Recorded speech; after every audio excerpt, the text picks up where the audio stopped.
é dia de falar do mundo pet no Link Record News. Para isso, nós recebemos aqui a bióloga e especialista em comportamento animal, Luísa Cervenka. Oi, Luísa.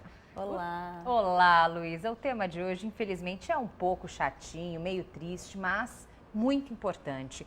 Você sabe o que deve ser feito caso o seu bichinho morra? A Luísa vai tirar essas dúvidas a partir de agora pra gente. Luísa, você que passou por uma perda recente, né? Não colocamos aqui anteriormente por causa do sentimento que estava ali muito aflorado, mas o Stitch se foi. Foi. Dia 26 de dezembro, infelizmente, o Stitch já era um idoso. Ele acabou falecendo e, por conta disso, eu entrei em contato com tudo que deve ser feito quando o nosso peludo morre. É um momento que a gente nunca quer que chegue, mas, infelizmente, né, acontece. Eles vivem pouco. Eles vivem menos que os donos. E aí, o que deve ser feito realmente nessa hora? A gente pode, por exemplo, enterrar o cachorrinho ali no quintal de casa? Pois é, essa é uma dúvida bem frequente, que normalmente era isso que as pessoas faziam antigamente, de enterrar o cachorrinho no quintal de casa, mas não é recomendado fazer isso, porque o cachorro ele tem um corpo grande. Se fosse um passarinho, por exemplo, poderia ser feito isso, mas como cachorros e gatos são maiores, eles liberam um chorume na hora que o corpinho está em estado avançado de decomposição. Esse chorume, ele tem bactérias que contaminam o solo e o lençol freático e podem trazer doenças, inclusive para o ser humano, se estiver próximo a alguma árvore frutífera ou mesmo de alguma horta. Então, por isso, não deve ser enterrado no quintal de casa e algumas pessoas também costumavam jogar o corpinho ou no lixo comum ou em caçambas. Isso também não pode, porque depois vai para lixão e também pode contaminar da mesma forma. O ideal depende do que acontecer. Se ele morrer em casa, pode entrar em contato com uma clínica veterinária e a clínica veterinária vai dar andamento ao processo. Então, vai chamar, por exemplo, o CCZ, que é o Centro de Controle de Zoonose. Esse é o departamento da prefeitura que fica responsável pelos corpos dos animais já falecidos. Mas isso quem faz, então, é a clínica veterinária. Exato, mas se porventura a pessoa quiser entrar em contato direto com o Centro de Zoonoses, ele já pode. Ele já pode, não tem problema nenhum. E tem algum custo para isso?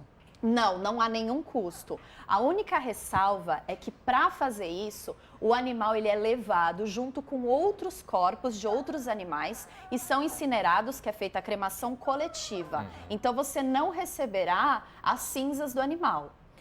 Conversando, por conta desse momento que eu passei com o Stitch, eu conversei com algumas pessoas que passaram pelo mesmo problema. E uma dessas pessoas me falou: Luiz, eu utilizei o serviço da prefeitura, é um serviço muito bom, mas eu senti que eu estava abandonando o meu animal, porque eu não recebi nada Nada de volta. Que possa guardar, talvez. Eu sei que é até estranho, né? Mas como muita gente hoje, como cremação é algo que vai se tornando mais comum no Brasil, é uma forma também de você ter uma lembrança e poder homenagear, né? Agora, existe uma outra questão interessante, Luísa, porque já existem cemitérios aqui no Brasil específicos para pets, não é? Que fazem não só o trabalho de cremação, mas até mesmo de sepultamento, com velório, túmulo, não é isso? Velório. Exatamente. O mais correto a se fazer realmente é a cremação. Porque a cremação você não vai deixar resíduos e às vezes o animal, quando ele falece, ele pode ter algum tipo de doença momentânea na hora do falecimento por conta da baixa de imunidade. Então, se for enterrado, a Penny tá triste. Se a Penny tiver um pouco... triste, se ela não Penny. estiver à vontade, se você quiser, pode soltá-la, Luísa. Pode deixá-la à vontade, como você preferir. Ela tá meio triste com o tema também, né? Então vai um pouquinho pro chão, Penny.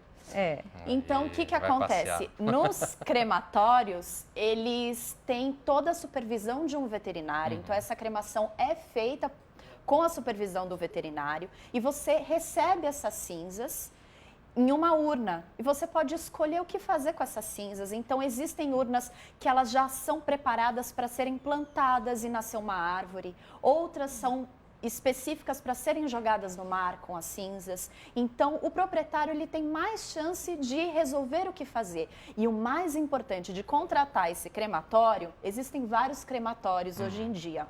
Mas a importância de se contratar um crematório, mais do que receber as cinzas, é fazer o velório.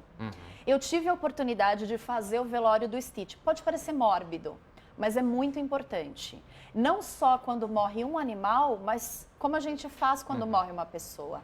Isso porque, muitas vezes, os animais da casa e as pessoas da casa precisam internalizar que aquele animal não volta mais. Fazer realmente como se fosse um ritual, uma passagem. Para quem não acompanhou, por exemplo, as vindas aqui da Luísa com o Stitch, Stitch é o cachorro que a Luísa teve aí por vários anos e que nos deu aí a oportunidade de conviver um pouquinho no finalzinho da vida. É um cachorrinho pouco vira-lata, orelhudo, linguarudo, a linguinha estava sempre ali para fora, até porque ele não tinha os dentinhos mais, né, Luísa? Então, realmente, ele conseguiu aproveitar muito bem a vida que ele teve ao lado da Luísa, mas depois chegou a hora dele descansar. Pois é. E hoje eu tenho a caixinha com as cinzas dele, então eu tive a oportunidade de fazer esse velório, que foi muito importante, de ficar com o corpinho dele, para ver ele já sem vida, porque muitas vezes uma outra coisa boa do crematório é que tem auxílio psicológico. Então eu tive o acompanhamento de uma psicóloga, que foi muito importante. Uma das coisas que ela me disse foi que eu ia ver o Stitch ou ter a sensação de ouvir as patinhas dele andando pela casa. E realmente isso aconteceu. Pode parecer loucura, mas isso realmente aconteceu. Então ver aquele corpinho, lembrar daquela imagem do velório, ajuda a lidar com o luto, que é a parte mais difícil. Bom, essa parte é a parte da cerimônia, da despedida, mas efeitos burocráticos, assim como, por exemplo, uma pessoa falece, tem atestado de óbito e tudo mais. Para um cachorro, por exemplo, que tenha registro no centro de zoonoses, é necessário também comunicar a morte desse animal? Não, não é necessário. A partir do momento que você decide o que fazer com o corpo, seja levar para o centro de zoonose ou fazer a cremação, você recebe um atestado da onde você levou esse corpo. Então, o centro de zoonose oferece um atestado, oferece um diagnóstico do que foi feito com esse animal, da mesma forma o crematório também. Então, eu recebi um atestado de cremação assinado por um veterinário que assistiu à cremação, mas se, por exemplo, falecer em casa ou levar para uma clínica veterinária, não há necessidade de comunicar esse óbito a nenhum tipo de órgão. Isso. Tá ótimo, Luísa. Obrigada, então, por dividir também com a gente essas informações e o momento que você viveu. Eu que agradeço, uma ótima tarde, um bom final de semana. Obrigado, Luísa. Para você também. Até segunda, aliás, até sexta que vem. Até sexta que vem.